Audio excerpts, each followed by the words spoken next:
अध्यापकों को चोर की निगाह से ही हमेशा देखा जा रहा है, जबकि चाहूंगा कि लहजे में बदजुबानी, चेहरे पे नकाब लिए फिरते हैं, जिनके खुद के बही खाते बिगड़े हैं, वो हम गुरुओं का हिसाब लिए फिरते हैं, हिसाब लिए फिरते हैं। अभी तो पहले वितरण का कार्यक्रम हो जाने दीजिए, तो जैसे जैसे निर्देश आते जाएंगे। अब इसके अभी से कोई निर्देश नहीं। अभी जैसे निर्देश जो प्राप्त लेकिन सरकारें बताइए कि इसमें जो सीमा उमा लगेगा, ये सीमा आप खरीदेंगे कि सरकार से मिलेगा? तो अभी ये असमंजस में है, इनको ये नहीं पता। इसकी रिपोर्टर वाला। और आज हम पहुंच गए हैं बीआरसी बिक्रमजोत। जोगी सरकार के पहले अखिलेश सरकार ने टैबलेट का बंटवारा किया था, और आज यहाँ पर भी टैबलेट का बंटवारा किया गया है। और कुछ मार साहब लोग भी हमारे सामने खड़े हैं। तो ये टैबलेट काहे बांटा गया है, पहले हम मार साहब से पूछते हैं। मार साहब पहले परिचय दीजिएगा। मैं उत्तर प्रदेशीय प्राथमिक शिक्षक संघ बिक्रमजोत का अध्यक्ष संतोष शुक्ला। ये टैबलेट बांट रहे हैं, इससे ये नहीं समझ में आ रहा है कि सरकार की मंशा क्या है। अध्यापकों को चोर की निगाह से ही हमेशा देखा जा रहा है, जबकि अधिकारियों के ऊपर सरकार का कोई नकेल नहीं है, अपने मन का काम करते हैं। अभी कुछ अधिकारी हमारे जिले के कुछ अध्यापकों के पास गए थे, तो मोटिवेशन के बजाय वो अभद्रता से शब्दों का इस्तेमाल करते हैं। मैं सरकार से अनुरोध करूंगा कि ऐसे अधिकारियों पे जरूर निगाह रखी जाए, जो सरकार के भी हित में नहीं है और अध्यापकों के भी हित में नहीं है। कोई कमी हो उनको मोटिवेट किया जाए, ना कि उनको मानसिक रूप से प्रताड़ित किया जाए। जो भी अधिकारी जा रहा है मानसिक रूप से ही प्रताड़ित करता है। कोई सहयोगात्मक नेचर है ही नहीं किसी अधिकारी का। ये स्थिति बनी हुई है। टैबलेट देके ना सिम का पता है, ना कोई प्रशिक्षण है। क्या होगा कैसा होगा अभी कुछ नहीं पता है। और मैं क्या कहूँ, आगे देखा जाएगा जो होगा इसका। मार साहब अभी अध्यक्ष जी बता रहे थे कि चोर के निगाह से देखा जाता है। आखिर टैबलेट बांट देने के बाद चोर वाली बात कहाँ से आ गई? पहले परिचय के साथ। मैं सियाराम पांडे, सहायक अध्यापक कंपोजिट पूर्व माध्यमिक विद्यालय नटौआ। मुझे जहाँ तक मेरे संज्ञान में आया है कि हमारा पेपर वर्क कुछ कम हुआ, अब हम इसका लाभ लेंगे। सरकार जो योजना देती है, बड़े बड़े शिक्षाविद, बड़े बड़े टेक्नीशियन, टेक्नोलॉजी वाले यह चीज़ हम लोगों को दिए हैं, इसका मतलब कुछ सोच उनकी रही होगी कि ठीक है। मैं हमेशा सकारात्मक सोच के साथ काम करता हूं। मुझे यह महसूस होता है कि हमें पेपर वर्क से छूट मिली, और अब हम वही काम इस लैपटॉप से, इस टैबलेट से काम करेंगे। और इसके बाद जो है उससे हमारे बच्चे भी ट्रेंड होंगे, नई चीज़ सीखने को पाएंगे, हम भी रेगुलर रहेंगे, हमारे बच्चे भी रेगुलर रहेंगे, और गुणवत्तापरक शिक्षा का कार्य भी होगा। अब देखिए, यहीं पर हमको विभेद निकल के सामने आ गया। एक मार साहब जी खुश हो गए हैं। एक मार साहब जी बता रहे हैं कि शिक्षकों को चोर समझा जाता है। तो तीसरे वाले मार साहब से भी अच्छा वाला निष्कर्ष निकालता हूँ। मार साहब पहले आप अपना परिचय। रजनीश मिश्रा, रजनीश मिश्रा, प्रभारी प्रधानाध्यापक प्राथमिक विद्यालय कोतवालपुर। और सकारात्मकता नकारात्मकता दोनों एक सिक्के के दो पहलू हैं। अगर सकारात्मक पक्ष देखा जाए, जो सरकार यह टैबलेट बांट करके वितरित करके कह रही है कि हम पेपरलेस एक्टिविटी की तरफ आगे बढ़ रहे हैं, डिजिटल इंडिया की तरफ सारी इन्फॉर्मेशन वो हो जाए, तो वहीं कुछ इसके नकारात्मक पहलू भी हैं। निश्चित तौर पे आप देखिए, अगर आप करीब आ जाइएगा, इमार साहब का टैबलेटवा दिखा रहे हैं, उसको दिखाइए। मैं समझ पा रहा हूं, इसकी 3 GB रैम और 32 GB इंटरनल स्टोरेज है। इससे कहीं ज़्यादा कार्य क्षमता वाला ये मोबाइल है, जो 8 GB रैम और 128 GB इंटरनल स्टोरेज वाली मेमोरी का मोबाइल है। अब जब जो सरकार आज की डेट में विभिन्न पोर्टल ला रही है, जिस पोर्टल पे जैसे प्रेरणा पोर्टल है, उस पर सूचना देना है, डीबीटी ऐप है, निपुण ऐप है, असेसमेंट है, ये सारे जब इतनी दक्षता वाले, इतनी पावरफुल दक्षता वाले मोबाइल में नहीं चल पा रहे हैं, तो इस आधी अधूरी ताकत वाले टैबलेट में कैसे हो पाएगा? ये सोचनीय विषय है। और निश्चित तौर पे एक बात और कहना चाहूँगा कि अभी हमारे विधायक जी आए थे, माननीय विधायक जी ने वितरित किया है और उन्होंने कहा है कि इसमें 10% केवल हाजिरी का जो आप नकारात्मक पक्ष ले रहे हैं कि आपको अटेंडेंस देना है सुबह शाम सेल्फी के माध्यम से, डिजिटल अटेंडेंस देना है, इसको आप नकारात्मक मत लें, बाकी 90% आपकी सुविधा के लिए है। तो अगर 10% ठीक है, हमारा मतलब अटेंडेंस टाइम टू टाइम होगा, लेकिन क्या जो शिक्षकों की समस्याएं हैं विद्यालय संचालन में, कक्षा संचालन में जो समस्याएं हैं, उन समस्याओं के निस्तारण की भी व्यवस्था इसमें है। जैसे मेरा विद्यालय, मैं पूर्ण रूप से अपने विद्यालय पर इकलौता स्टाफ हूँ, लगभग 70 बच्चों का वो है मेरे विद्यालय पर, एक भी मेरे अलावा कोई और शिक्षक या शिक्षा मित्र कार्यरत नहीं है। वहाँ सरकार कैसी व्यवस्था देगी? सरकार हमारा पारस्परिक स्थानांतरण की प्रक्रिया कई महीनों से, लगभग 8 महीनों से लंबित है, केवल एक आदेश होने के अभाव में वो कैसे हो पाएगा? और दूसरे साथ साथ हमारी तमाम समस्याएं, प्रोन्नत की समस्या है, उसका निस्तारण कैसे होगा? हमें स्थानांतरण कराना हो उसकी समस्या, हमें तमाम आवेदन करने होते हैं, जैसे छुट्टियों के लिए आवेदन करने होते हैं, उसकी कितनी क्या कैपेसिटी हो सकती है। एक चीज और है कि इसमें कहा गया कि आप सिम लेंगे, सिम लगेगा, सिम आप अपने आईडी पे लेंगे, तो प्रभारी प्रधानाध्यापक अपने आईडी पर सिम ले लिया, चलिए, और लेने के बाद वो एक्टिव होता है। और हम चाहते थे कि सरकार सीयूजी नंबर के तरीके से सभी विद्यालयों के लिए सिम की भी व्यवस्था करती, और इन्होंने कहा है कि 1500 रुपए का प्रावधान किया है कि आप कंपोजिट धनराशि जो अमूमन लगभग 25,000 रुपए वार्षिक रूप से हर विद्यालयों को मिलती है वार्षिक, उससे उसमें हमें मरम्मत और तमाम मेंटेनेंस कराने होते हैं। अभी तक उस 25,000 में सारी कमियां दूर नहीं हो पाती थी। उस 25,000 में ही उस 1500 रुपए का प्रावधान कर दिया गया रिचार्ज करने के लिए, इसके डाटा के रिचार्ज के लिए। ये कहीं ना कहीं सोचनीय विषय है। बेहतर होता कि इसके साथ साथ सरकार कंपोजिट धनराशि की भी उनको भी बढ़ाने का कार्य करती और सकारात्मक पहलू सोचा जाए, सकारात्मक सोच सोचा जाए, तो आधी अधूरी ताकत, आधी अधूरी व्यवस्था, आधी अधूरे मन से, आधी अधूरे समस्याओं से किसी भी अच्छे समाज का संकल्पना नहीं किया जा सकता। लेकिन फिर भी केवल इतना कहूँगा, अधिकारी समाज है और अध्यापकों को जिस तरीके से ये सोचते हैं, समझते हैं, जो भी है, हमने नौकरी की है, हम तो उसके हिसाब से नौकरी के लिए, अपने जीविकोपार्जन के लिए अपना कार्य करेंगे ही। लेकिन इन अधिकारी वर्ग संवर्ग के लिए जो हमारी जो भी समस्याएं हैं, स्थानांतरण, पारस्परिक स्थानांतरण, जिले के अंदर अंतर जनपदीय स्थानांतरण जो हैं, और प्रोन्नति से संबंधित जो समस्याएं हैं, इसका जो, और हमारी पुरानी पेंशन जैसी महत्वपूर्ण विषय पे सरकार जो विचार नहीं कर रही है, उसके लिए ये कहीं ना कहीं ये अधिकारी संवर्ग जिम्मेदार है। मैं केवल इन अधिकारी संवर्ग के लिए अपनी 2 पंक्तियां प्रस्तुत करना चाहूँगा कि लहजे में बदजुबानी, चेहरे पे नकाब लिए फिरते हैं, जिनके खुद के बही खाते बिगड़े हैं, वो हम गुरुओं का हिसाब लिए फिरते हैं, हिसाब लिए फिरते हैं। धन्यवाद। मार साहब ने सकारात्मक नकारात्मक पहलुओं के साथ में सरकार की और सरकार के अधिकारियों की मंशा को 4 पंक्तियों में बता दिया। लेकिन एक मार साहब और यहाँ पर टैबलेट लेकर आ गए हैं, तो मार साहब की भी मंशा को समझ लिया जाता है। मार साहब पहले अपना परिचय दीजिएगा।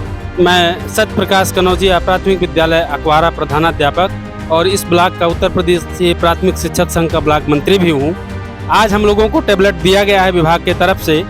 हम सरकार की सारी मंशाओं पे हमेशा खरा उतरते हैं, उनके सारे लक्ष्यों को पूरा करने का काम करते हैं। निपुण लक्ष्य जैसे हमने उसको आगे तक पहुँचाया, हर मंजिल पर कदम ब कदम साथ दे रहे हैं। लेकिन सरकार हमेशा हम लोगों के साथ वादा खिलाफी करती है। जो हमारी सबसे मजबूत मांग है पुरानी पेंशन, उससे हमको बहुत दूर किए हुए है।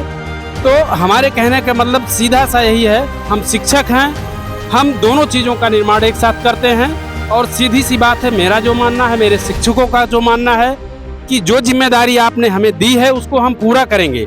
लेकिन हम अपनी बात को चंद लाइनों में कहेंगे कि जैसे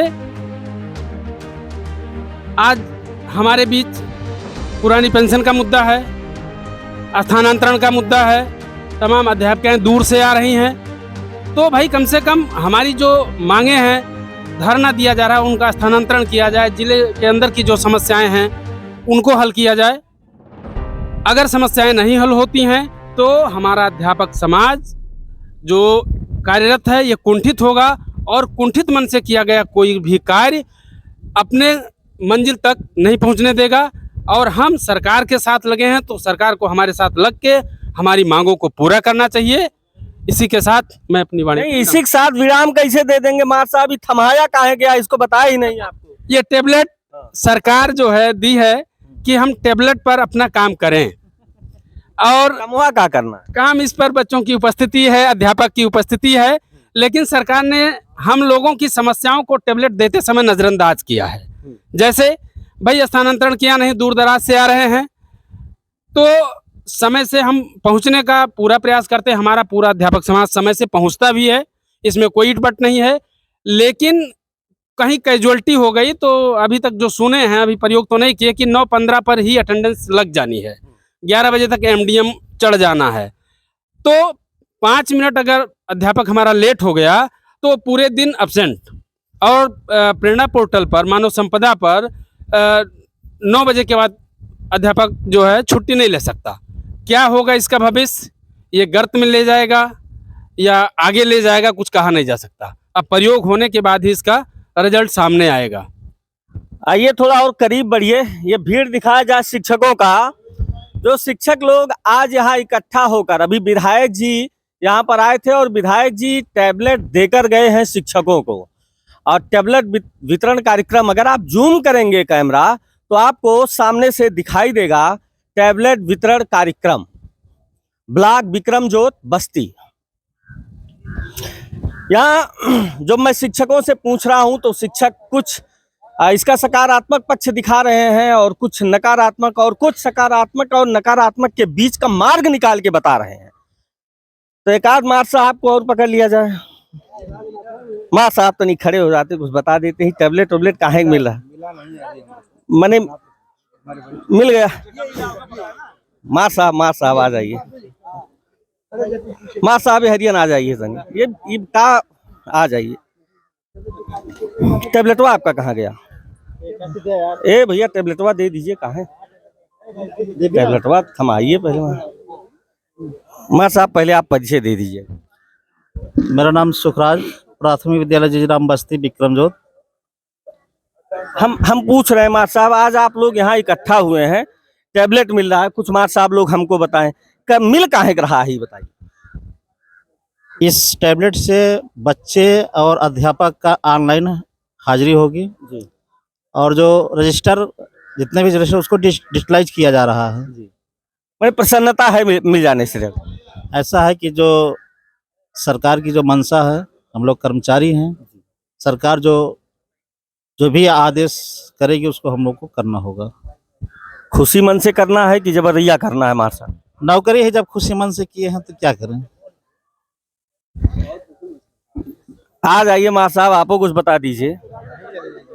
अरे आप बताएंगे ज्यादा, देखिए अनुभव आपके साथ ज्यादा जुड़ा है मार साहब ना। आइए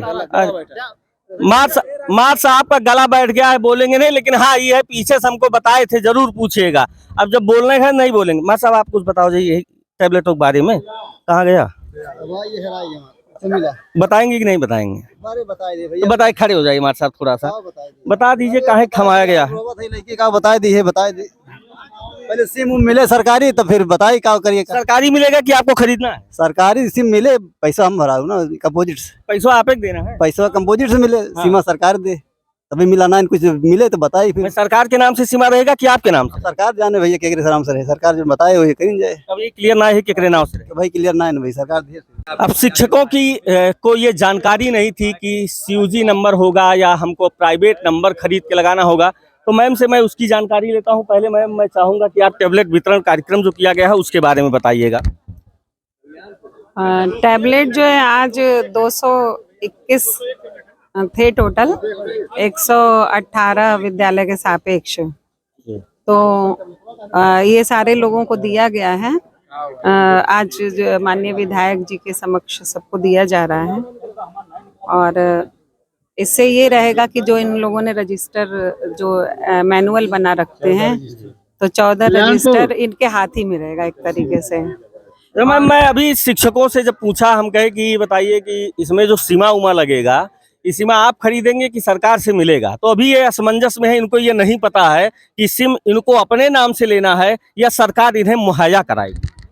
आप जो ये प्रश्न पूछ रहे हैं, अभी तो पहले वितरण का कार्यक्रम हो जाने दीजिए, तो जैसे जैसे निर्देश आते जाएंगे। अब इसके अभी से कोई निर्देश नहीं? अभी जैसे निर्देश जो प्राप्त होते जाएंगे उसके क्रम में हम लोग आगे कार्यवाही करते रहेंगे। तो अभी टैबलेट वितरण हो जाए, उसके बाद जैसे जैसे निर्देश प्राप्त होगा वो उस निर्देश के क्रम में। अभी सिम वाला कोई निर्देश नहीं? अब भाई अभी तो वितरण का ही कार्यक्रम हो रहा है, आप आगे का प्रश्न पूछ रहे हैं, वितरण हो जाने दीजिए। चलिए, अभी मैम ने कहा है कि जैसे जैसे आगे, अभी हमारी पहली प्रक्रिया है यहाँ पर टैबलेट वितरण की, आगे का जैसा निर्देश होगा तो हम समस्त जो शिक्षक लोग हमसे बता रहे थे कि अन्य विभागों में जिस तरह से CUG नंबर दिया जाता है उस तरह से हमें नंबर दिया जाएगा नहीं दिया जाएगा। तो आपके प्रश्नों पर अभी भी मैं प्रश्नवाचक चिन्ह लगा रहा हूं कि खंड शिक्षा अधिकारी जी से जब मैंने पूछा है तो उन्होंने कहा आगे का ऐसा निर्देश कुछ होता है तो आगे उस प्रक्रिया को किया जाएगा। संवैधानिक पद पर बैठी वो भी शिक्षक ही है, वो भी गुरु ही है। हमको अपने मन के अंदर भाव तो बिल्कुल लाना ही नहीं चाहिए। ये तो आप ईश्वर ने आपको एक देवदूत बना के भेजा, दूत बना के भेजा, आपको दूत बना के ईश्वर ने भेजा और वो दूत आपको बनाया है कि जो सबसे कमजोर आज की तारीख है उन परिवारों के बच्चे निश्चित आते, बड़े परिवार के भी आना शुरू हो गए, ये भी जान लीजिए। जिनके पास पेइंग कैपेसिटी फीस की है प्राइवेट विद्यालय की, जिनके अंदर समझ आ गई है, वो भी अपने बच्चों को भेजते हैं, लेकिन ज्यादा बच्चे उस परिवार के आते जिनकी पेइंग कैपेसिटी अच्छी नहीं है। ईश्वर ने कितनी बड़ी सेवा के लिए बड़ा विरोध किया हुआ था। टैबलेट यहाँ भी बटा, बच्चों को बटा, लेकिन आज पहली बार आप देख रहे हैं कि शिक्षकों को भी टैबलेट जगह जगह पर बांटा जा रहा है।